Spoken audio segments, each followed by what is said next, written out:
દરેક સંતો આપણને એ વાણીમાં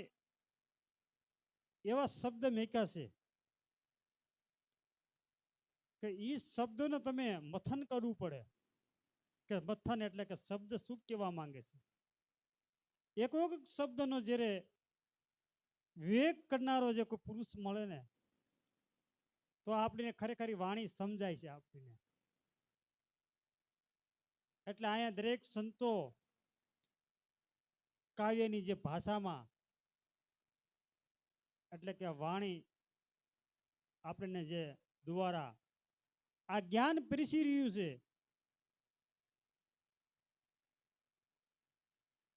દરેક સંતો જ્ઞાન પીરસી રહ્યા છે. તો ખરેખર અહીંયા આમ જોવો ને તો સંતો ખરેખર શું કહેવા માંગે છે. આપણે આ ભીમ સાહેબ જો સંત ભીમ સાહેબ ને એક વાણી મિલ પર એમ કહે છે કે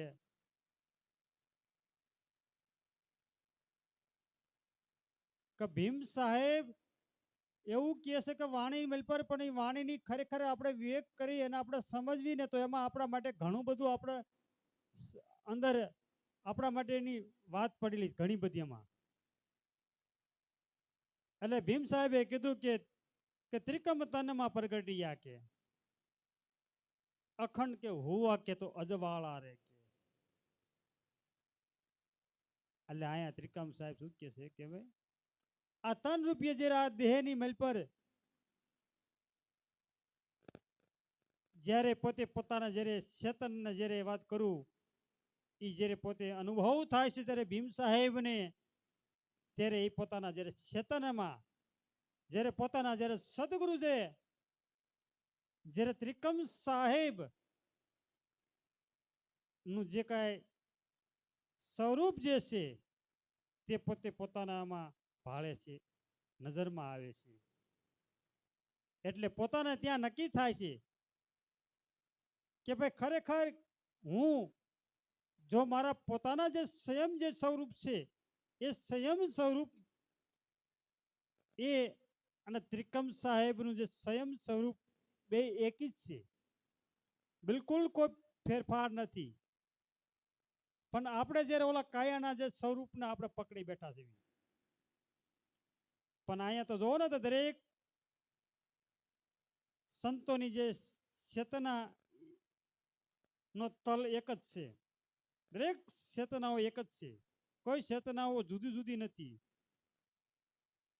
એટલે તો ત્રિકમ સાહેબે કે ભાઈ તિમિર હતી તે ટળી ગયા. આ ભાવે કહી ભીમદાસ કે તિમિર હતા તે ટળી ગયા કે હવે જે મારે જે કાંઈ જે કોઈ પ્રકારની જે વાસના રૂપી જે ભાવ હતા ભાવ આ બધા કે તિમિર ટળી ગયા બધા કે મટી ગયા કે મારા ભાવ બધા મટી ગયા.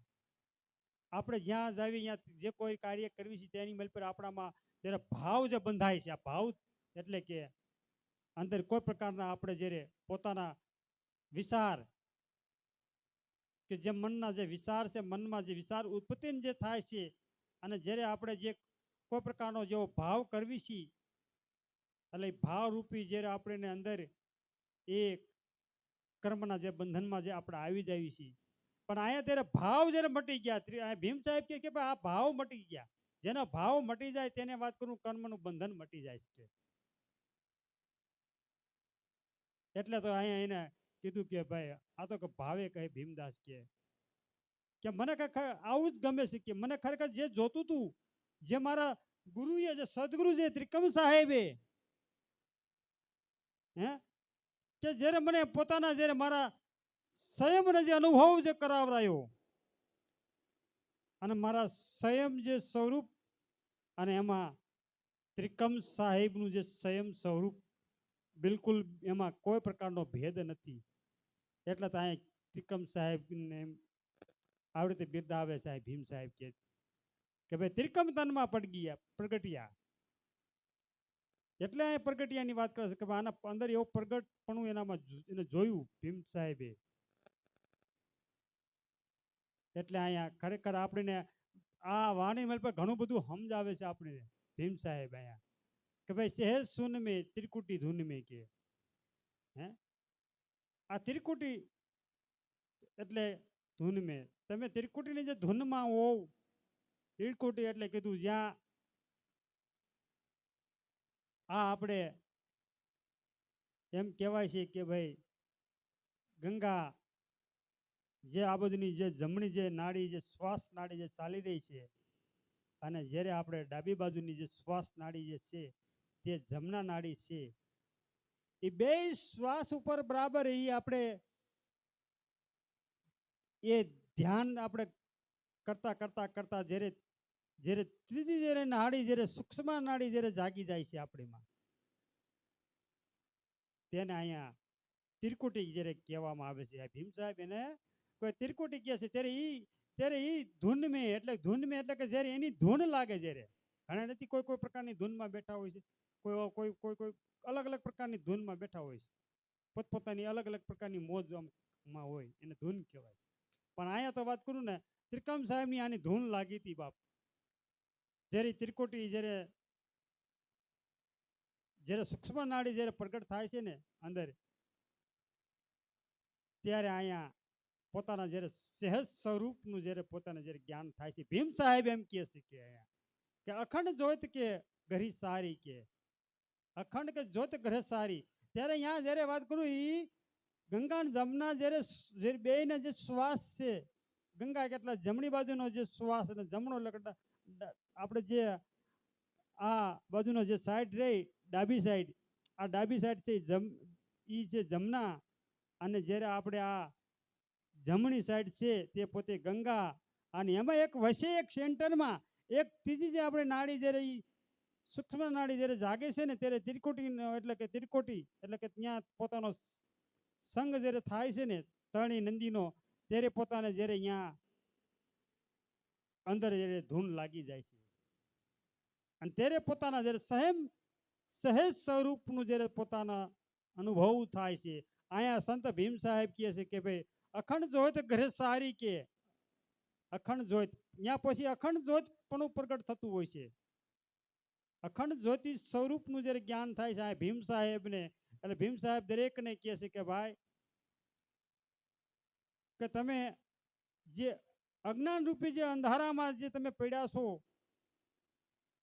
પણ જ્યારે તમે જ્યોતિ રૂપી જ્યારે તમે જ્ઞાન તમને જ્યારે થઈ જાય છે, ત્યારે તમને બધું હુજવા લાગે છે. આપણે ગમે ત્યાં જો તો ખરેખર આપણે અંધારું હોય અને એમાં કાંઈક વસ્તુ આપણે ગોતતા હોય, તો ત્યાં ત્યાં તમે કોઈ પ્રકારની આમ જ્યોત પ્રગટ કરો ને, તો જ્યોતના અજવાળે એ શું વસ્તુ તમારે જોતું તે વસ્તુ તમને મળી જાય. એમાં આપણા ભીતરમાં જ્યારે અજ્ઞાન રૂપી જે અંધકાર જે પડ્યો છે, ત્યારે તમારી જ્યારે જ્ઞાન રૂપી જ્યારે જ્યોતિના જ્યારે તમને જ્યારે ત્યાં પોતાને અનુભવ જ્યારે થાય છે, ત્યારે તમને અહીંયા પૂજવા લાગે છે અહીંયા. એટલે તો અહીંયા તો ભીમદાસ કહે છે કે ભાઈ ભીમ સાહેબ કહે છે કે હું તો કે ત્રિકમ સાહેબના શરણે કે ભાઈ હું આવા મારા સદગુરુના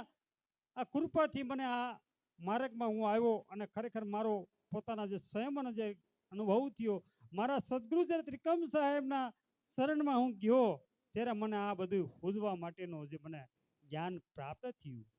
એટલે કે તું વારે વારે કે હું તો બલિયારી, કે હું તો મારા સદગુરુને ધન્યવાદ આપું કે મને જે કાંઈ પૂજ્યું છે એ તો મારા સદગુરુનો ખૂબ ખૂબ કે આભાર, ખૂબ ખૂબ ધન્યવાદ, કે વારે વારે કે બલિહારી. કે અહીંયા ભીમ સાહેબ તો આવી રીતે આપણે સમજાવે છે કે જેવું ભીમ સાહેબને જેવું જ્ઞાન પ્રાપ્ત જેવું રીતે કર્યું છે તેવું રીતે તો આપણે કરી શકીએ છીએ. પણ જો ખરેખર આપણે એના જ્યારે શબ્દ જ્યારે ગ્રહણ કરવી એટલે તો અહીંયા ભીમ સાહેબ એમ કહે છે કે ભાઈ આપણને કે ઉઠત રણુકાર અપરંપારા, શું કહે છે કે ઉઠત રણુકાર અપરંપારા, કે આપણા બહારનો જે અવાજ સાંભળી બેઠા છે, પણ એક બે શાંતિથી બેસી અને અંદર આમ ખાલી ચૂપ બેસી મૌન થઈ જાઓ. તમારા જે ભીતરનો જે અવાજ છે, રણુકાર જે થઈ રહ્યો છે, રણુકારને તમે એ જ્યારે સાંભળતા સાંભળતા જ્યારે તમે જ્યારે લીન થઈ જાઓ છે, કીધું અખંડ આરતી કે બાજે જણુકારા, કે એ અંદર જ્યારે તમને એ જણુકાર જ્યારે તમને રૂપી જ્યારે સંભળાય છે, ત્યારે તમારી માટેની અખંડ આરતી કહેવાય છે, એને આરતી કહેવાય છે. આપણા અંદર એક એવી જણુકાર જે થઈ રહ્યો છે, પણ આપણે ખરેખર બહારનો જે જણુકાર સાંભળ્યો છે, પણ બહારનો જે કઈ પડદો જે છે, જે કાનનો, આ જે જ્યાં સુધી તમે બહારનું જ્યાં સુધી સાંભળશો ત્યાં સુધી તમે ભીતર જે તમારા જે અંતરમાં જ્યારે તમારા જે ભીતરની અંદર જ્યારે એ અનુભૂતિ જે સૂક્ષ્મ જ્યારે ગતિની મહેલ પર જ્યારે એ જે આરતી જે થઈ રહી છે, જે જણુકાર થઈ રહ્યો છે, એ જણુકાર એ ભીતરમાં ઉતરશો તો જ તમે એ જણુકારને તમે સાંભળી શકશો. અને જણુકારને જેને સાંભળ્યો છે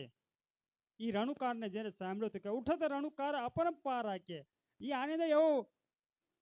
જે ઉઠ્યો છે, કે જે માણસ જે ઉતર્યો છે ભીતર કે એ આ રણુકારને જે સાંભળ્યો કે જે બ્રહ્મનાદ રૂપી જે રણુકાર જે અંદર થઈ રહ્યો છે,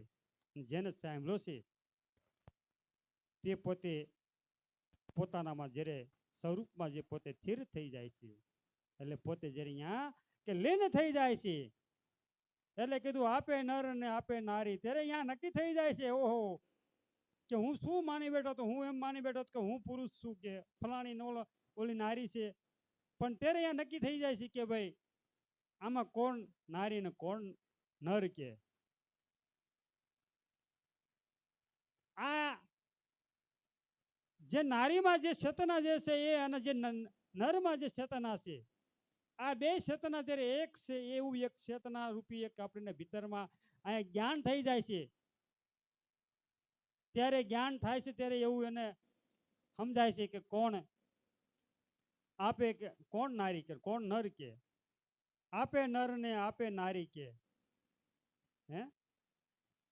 કે ભાઈ જોવો તો ખરેખર હું નર ને અથવા કે હું નારી.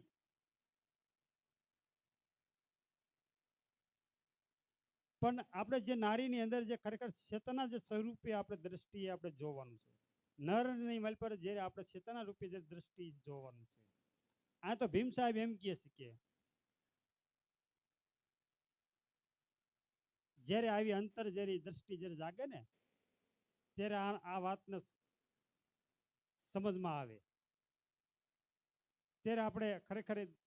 કઈ દ્રષ્ટિમાં આપણે રહેવું એ વસ્તુને આપણે સમજાય આમાં. એટલે તો કીધું કે આપ હે બાજીગર કે